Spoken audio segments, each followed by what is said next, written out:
BFM Business, Intégral Placement, idée de placement.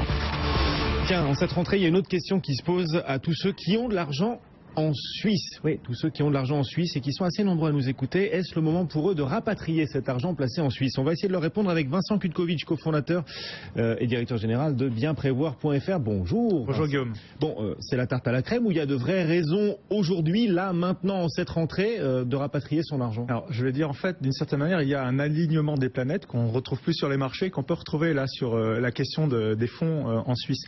Si vous avez de l'argent que vous avez hérité finalement en Suisse, que vous êtes considéré comme un fraudeur passif, c'est-à-dire que vous n'êtes pas responsable des sommes qui sont en Suisse, il y a effectivement un alignement des planètes. Premièrement, vous savez que le franc suisse a décroché par rapport à l'euro en janvier dernier. On avait augmenté, le franc suisse était valorisé près de 25%. Aujourd'hui, on est à plus 15%. On est certainement dans une période idéale pour convertir ces avoirs en francs suisses en euros. Et cette période idéale, il se peut qu'elle soit terminée. On ne sait pas trop comment le franc suisse va évoluer. Quoi qu'il en soit, aujourd'hui, il y a ce premier facteur qui encourage à rapatrier ces fonds en France. Ouais, les parités de change entre l'euro et le franc suisse, donc, qui doivent vous pousser à rapatrier maintenant vos fonds présents en Suisse. Ceci dit, l'argent que je possède en Suisse, il est pas mal géré. Il n'y a pas de problème de gestion là. Alors, nous, on peut commencer à se poser des questions. Il faut savoir que le montant moyen des avoirs français, des fraudeurs passifs, entre guillemets, une fois de plus, je ne parle pas des autres cas, des gens qui font des montages, etc. Je parle des gens de bonne foi. Oui. L'encours moyen, c'est 600 000 euros. 600 000 euros pour une banque de gestion de fortune en Suisse, c'est pas intéressant. Et à tel point que c'est pas intéressant, qu'il y a un double facteur, c'est-à-dire que non seulement les Français qui ont de l'argent en Suisse sont désintéressés parce qu'ils craignaient que le fisc leur tombe dessus en montrant un intérêt, ce qui est vrai, en allant si on prend des décisions de gestion, on n'est plus un fraudeur passif entre guillemets. Et puis par ailleurs, l'argent était mal géré parce que ça n'intéressait pas les banques suisses. 600 000 euros pour eux, ce sont des montants pas très intéressant. J'ai même vu, moi, le cas de clients qui ont rapatrié en toute légalité leurs fonds en France, des gens âgés qui avaient une exposition à 80% sur des produits actions. C'est complètement absurde et ça va à l'encontre des bonnes décisions, des bonnes pratiques de gestion de fonds. Et pourquoi les banques font ça, les banques suisses? Parce que non seulement ça ne les intéresse pas, mais au moins c'est une manière pour eux de gagner leur vie en ayant des produits risqués en fait. Donc ceux qui ont de l'argent en Suisse, non seulement ne sont pas très bien traités par leur banque privée là-bas sur place, mais en plus ont intérêt à rapatrier leurs fonds maintenant parce que les parités de change sont intéressantes et parce qu'aussi la législation va bientôt se durcir. Alors oui, tout à fait. On parle d'échanges électroniques d'informations. Alors premièrement, là, en 2015 déjà, les choses vont s'améliorer. Il y a un nouveau système d'échange d'informations qui va être mis en place entre la France et la Suisse, qui va augmenter le nombre de contrôles.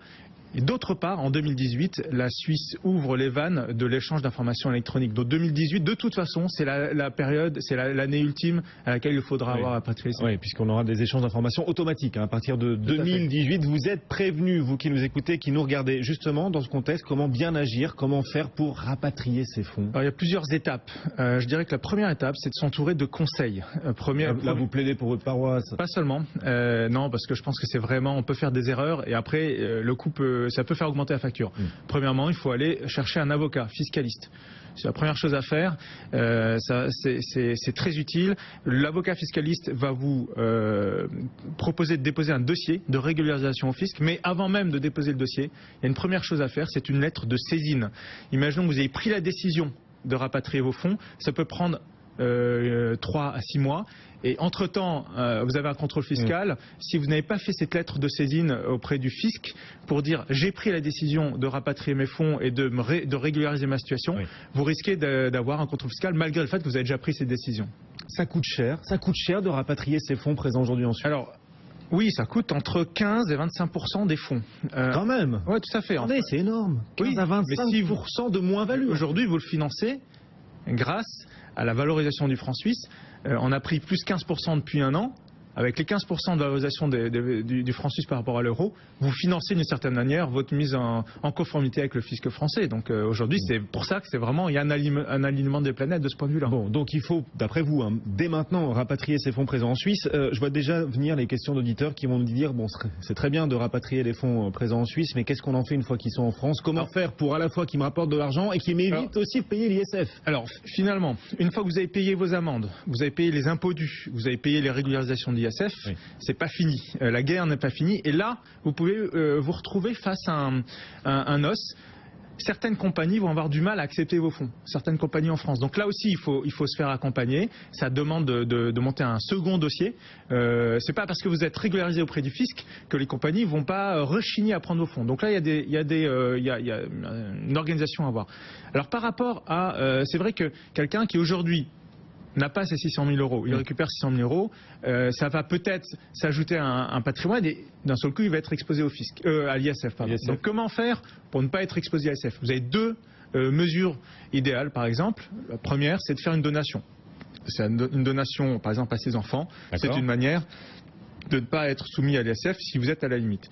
Deuxième solution, c'est l'achat de SCPI en nue propriété. Vous n'achetez que la partie, vous n'achetez pas l'usufruit, vous ne bénéficiez pas de l'usage des SCPI d'une certaine manière, vous ne bénéficiez pas des loyers, vous allez bénéficier finalement uniquement de la nue propriété. C'est une manière, parce que ça permet de ne pas exposer ce patrimoine-là à l'ISF, ça ne fera donc pas augmenter votre ISF si jamais vous y êtes déjà soumis.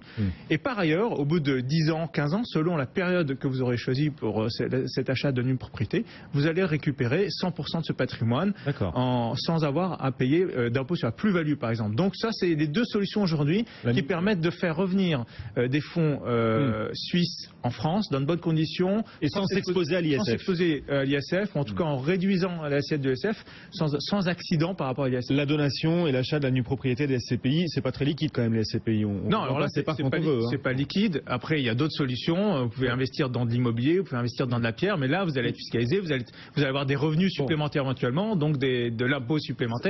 Ça fait beaucoup de démarches quand même. Si jamais je veux rapatrier mes fonds présents en Suisse, combien de temps je dois compter entre le moment où je démarre mes démarches et le moment où j'aurai placé mon argent et où il va me rapporter? 3 à 6 avant que l'argent ne rapporte 6 mois. Disons entre 3 et 6 mois, selon la manière dont vous êtes organisé. Si vous êtes bien organisé, bien accompagné, en 3 mois, ça peut être réglé. Et ben voilà, quelques clés utiles, pratiques, signé Vincent Kutkovitch, bienprévoir.fr. Merci beaucoup Vincent. Plaisir.